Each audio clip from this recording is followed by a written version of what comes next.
सर्वेभ्यो नमः।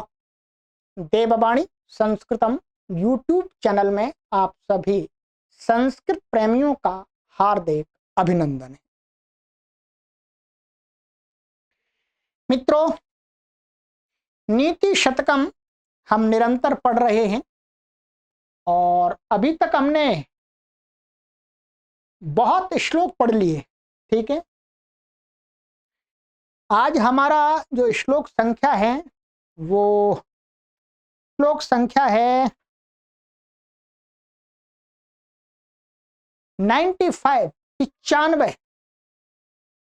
अभी तक हमने 94 श्लोक आपको पढ़ा दिए। प्लेलिस्ट में एकदम हमने कॉलम बना दिया नीति शतकम, उस पर क्लिक करेंगे आप तो सभी श्लोकों की कक्षाओं को क्रमशः देख लीजिएगा। ठीक है, संस्कृत के पाठकों के लिए बहुत ही उपयोगी है। ज्ञान वर्धन के साथ साथ में आपको यहाँ पर संस्कृत भाषा का अभ्यास भी होगा। ठीक है, और आपसे यह भी निवेदन किया जाता है कि आप आचार्य भर्तृहरि की जो नीति शतक के अंदर जो बातें अच्छी अच्छी हैं उन उपदेशों को करोड़ों लोगों तक शेयर करके भी ले जाए। ठीक है, चलिएगा। तो आज हमारा श्लोक है, धैर्य पद्धति चल रही है, धैर्य पद्धति का आज अंतिम श्लोक है। फिर उसके बाद में हमारी दैव पद्धति चलेगी। बहुत ही शिक्षाप्रद श्लोक है। आइएगा, विचारिए। इसका जो छंद है वो शार्दूल विक्रीडित छंद है। ठीक है,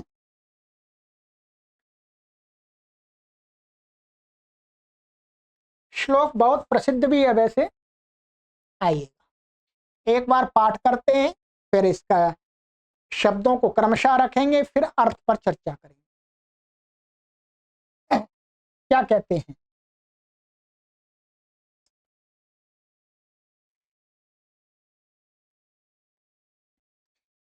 रे रे चातक सावधान मनसा मित्र क्षणं श्रूयताम् अम्भोदा बहवो हि सन्ति गगने सर्वेऽपि नैतादृशाः केचिद्वेष्टिभिरार्द्रयन्ति वसुधां गर्जन्ति केचित् वृथा यं यं पश्यसि तस्य तस्य पुरतो मा ब्रूहि दीनं वचः। कवि ने बहुत अच्छी कल्पना की है। आप अभी अर्थ इसको सुनेंगे तो बहुत आनंद आएगा, बहुत शिक्षाप्रद है। आइएगा, इसके अंदर जो पद हैं उनको क्रम से रखते हैं। पहले क्रम से रखने को क्या बोलते हैं? अन्वय। तो आइएगा, अन्वय कर लेते हैं इन पदों का।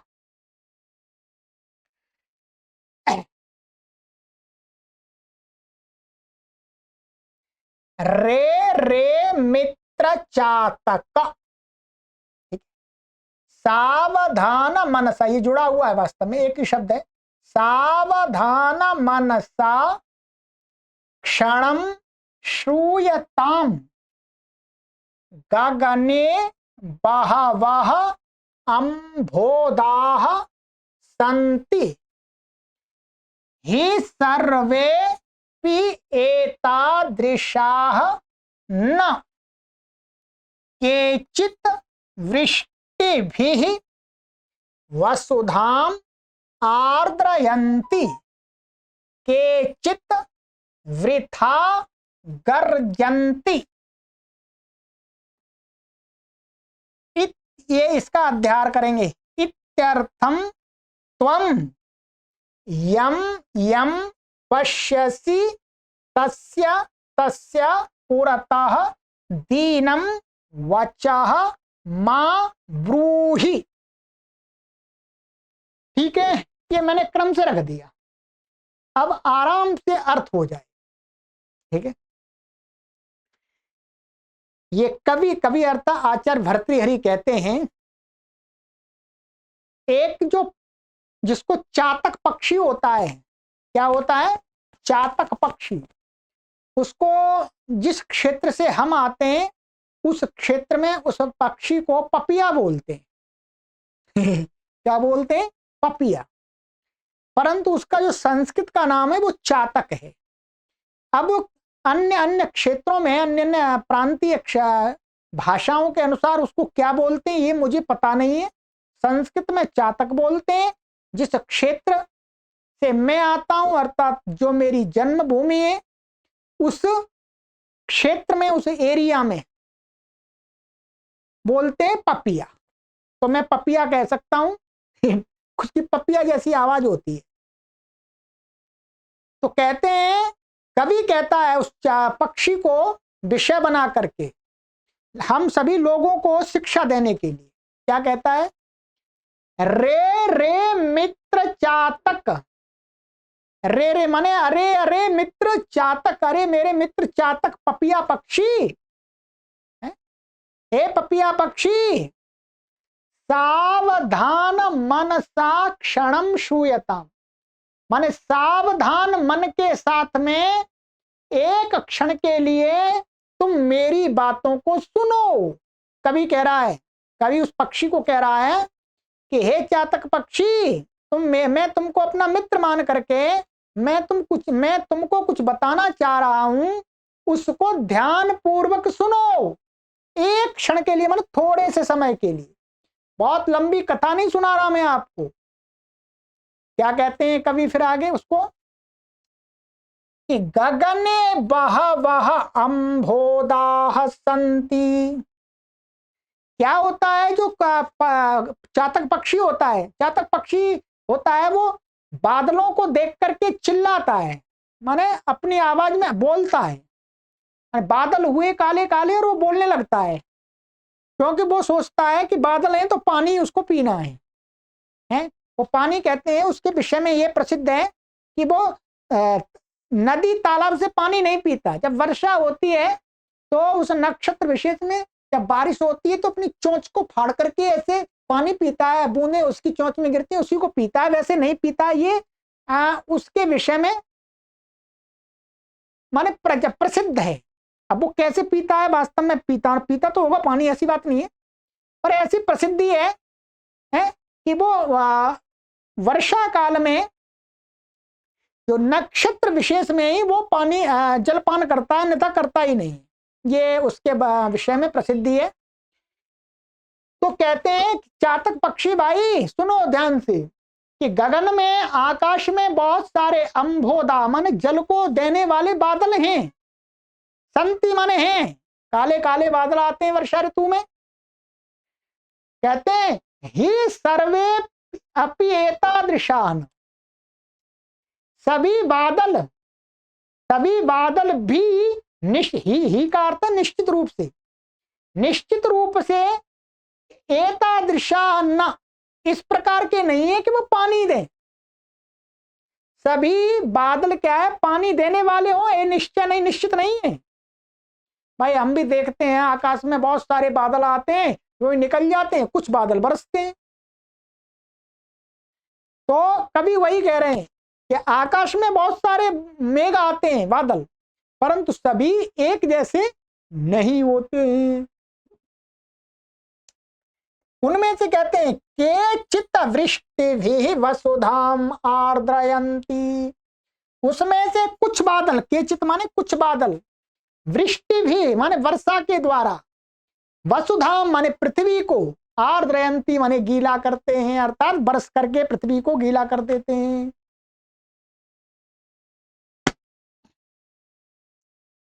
ठीक है। और केचित वृथा गर्जंती और कहते हैं उनमें से कुछ बादल तो बेकार में ही यूं ही घड़र घड़र घड़र यूं ही गरज करके निकल जाते हैं, देखते हैं। ठीक। तो कहते हैं केचित वृथा गर्जंती, वैसे ही गरजते निकल जाते हैं गरज करके। इत्यर्थम त्वम माने इसलिए, त्वम माने तुम, मित्र चातक, यम यम पश्यसी माने जिस बादल को तुम, माने जिस किसी भी बादल को देखते हो, तस्य तस्य पुरतः, माने उस बादल के सामने, पुरतः माने सामने, दीनम वचः मा ब्रूहि, बच्चा माने वाणी मत बोलो, माने बोलो मत। तो पपिया जो बोलता है वो क्या है, उसकी वाणी। तो उस दीनता रूपी वाणी को, अरे मुझे पानी चाहिए, मेघ पानी दे दो, इस प्रकार का भाव मत प्रकट करो, क्योंकि सभी बादल पानी नहीं देते। अर्थात कहने का अर्थ यह है कि हे पपिया मित्र, तुम उन्हीं बादलों से, उन्हीं मेघों से अपना बोलो जो ऊपर से पानी दे रहे हैं। अर्थात जो वर्षने वाले बादल हैं, वर्षने वाले अर्थात जो वर्षना आरंभ हो गए, उन्हीं बादलों के सामने दीन वाणी को बोलो, अर्थात मुझे प्यास लगी है, पानी दे दो। ये तो पक्षी को विषय लेकर के कवि ने कहा है, परंतु ये किस लिए कहा है? हम सभी मनुष्यों को शिक्षा देने की। वस्तुतः ये क्या कहा गया है कि हे मनुष्य, संसार में धनवान लोग तो अनेक हुआ करते हैं। क्या? संसार में धनवान लोग तो अनेक हुआ करते हैं, परंतु सभी देने वाले नहीं होते हैं। यदि हम धनवान व्यक्ति को देख करके उसके सामने हाथ जोड़े, बाबूजी दे दो, हैं बाबूजी थोड़ी सी कुछ खाने के लिए दे दो, 1 रुपया दे दो, 2 रुपया दे दो, अब वो बाबूजी, सेठ जी, जो भी धनवान व्यक्ति, यहां पर किसी उसको नहीं लिया जा रहा, अर्थात तो आवश्यक नहीं कि वो जिससे मांगे, जिनको धनवान देख रहा है वो सभी दे दे। उनमें कुछ लोग होते हैं देने वाले, नहीं तो अपमान का भाव करके हटा देते हैं, अरे चलो आगे। तो कहते हैं इसलिए हमें क्या करना चाहिए, हमें उन्हीं से मांगना चाहिए, उन्हीं के सामने हाथ फैलाने चाहिए जो देने वाले हैं। ना देने वालों के सामने हाथ फैलाने से कुछ नहीं मिलेगा, विपरीत क्या मिलेगा, उल्टा उल्टा अपमान मिलेगा धक्का मिलेगा। वस्तुतः ये एक याचक माने एक भिखारी को, एक भिक्षुक को कहते हैं कि भिक्षुक को हर किसी धनवान को देख करके उसके सामने अपना पात्र नहीं फैला देना चाहिए, उन्हीं धनवानों के सामने अपना पात्र फैलाना चाहिए जिनके अंदर देने की प्रवृत्ति है। तो यही हमारी बुद्धिमत्ता है। तो ये शिक्षा मिलती है कि हमें हर किसी के सामने दीनहीन बन करके एकदम रहना नहीं है, मांगना नहीं है, उन्हीं से मांगना चाहिए। वस्तु मांगना तो नहीं चाहिए, हम समर्थ हैं तो अपने पुरुषार्थ से कमाना चाहिए, परंतु हम असमर्थ हैं तब हमें यदि मांगना पड़े तो हम उसी से मांगे जो देते वाले हैं। जिस चीज की हमें आवश्यकता है वो चीज जिन जिन पर है, ये आवश्यक नहीं है वो हमको दे देंगे, परंतु उनमें से जो देने वाले हैं उनके सामने हाथ फैलाना चाहिए। ये हमें इससे शिक्षा दी जा रही है। ठीक है, तो अच्छी बात है। हर किसी के सामने हमें लाचार नहीं बनना है जी, बाबूजी लाओ 1 रुपया ही दे दो, बाबूजी बाबूजी बाबूजी, जैसे आजकल के भिखारी होते हैं ठीक है, तो ये शिक्षा दी है। इसमें संस्कृत का पाठ देखें तो थोड़ा सा मैं आपको अभ्यास करा देता हूं। रे रे ये संबोधन के, मित्र चातक ये भी संबोधन के हैं। ठीक है, संबोधन एक वचन के। सावधान मनसा, ये क्या है, ये एक ही शब्द है, अलग हो गया है वास्तव में। सावधान मनसा ये यहाँ पर, तो सावधान मन के साथ में, ठीक है, तो सावधान मन के साथ में, तो यहाँ पर ये एक ही पद, तृतीया है, क्या है, सावधान मनस, तो तृतीय व्यक्ति एक वचन का है, सावधान मनसा के साथ में। क्षणम ये द्वितीय व्यक्ति एक वचन, श्रूयताम सुनो, सावधान मनसा श्रू, एक कर्म वाच्य में है वास्तव में, क्या है, कर्म वाच्य में। तो माने मेरी बातों को सुनो, तुम्हारे द्वारा ये मेरी बातें सुनी जाएं। ठीक है, तो या ऐसा कहिए सावधान मनसा माने सावधान मन वाला के द्वारा, यही है वास्तव में। इसमें क्या है, बहुव्रीहि समास हो गया है। सावधानम मनः यस्य स सावधान मनः तेन सावधान मनसा, माने सावधान मन वाले चातक मित्र सुनो, एक क्षणम श्रूयताम। तो ये वास्तव में कर्म वाच्य में है, ये कर्म वाच्य में कर्ता में तृतीया हो जाती तो ये कर्ता है वास्तव में। और गगने सप्तमी व्यक्ति एक वचनांत, बहवः अंबोधाः अंबोधाः संति, तो ये बहुवचन है, बहुवचन है प्रथमा का। ये संति अस्तातु का लट लकार का बहुवचन है, ये तो बहुत बार आ चुका है। ही अव्यय सर्वे अपि एतादृशा न, ठीक है, या मैंने अलग अलग कर दिया, संधि हो गई है ऊपर, तेंगा पदांतदति। और केचित वृष्टि तृतीय व्यक्ति बहुवचनांत है, तो वसुधाम द्वितीय व्यक्ति एक वचनांत है। आर्द्रयंती क्रियापद है लट लकार का, ठीक है, बहुवचन में प्रथम पुरुष का।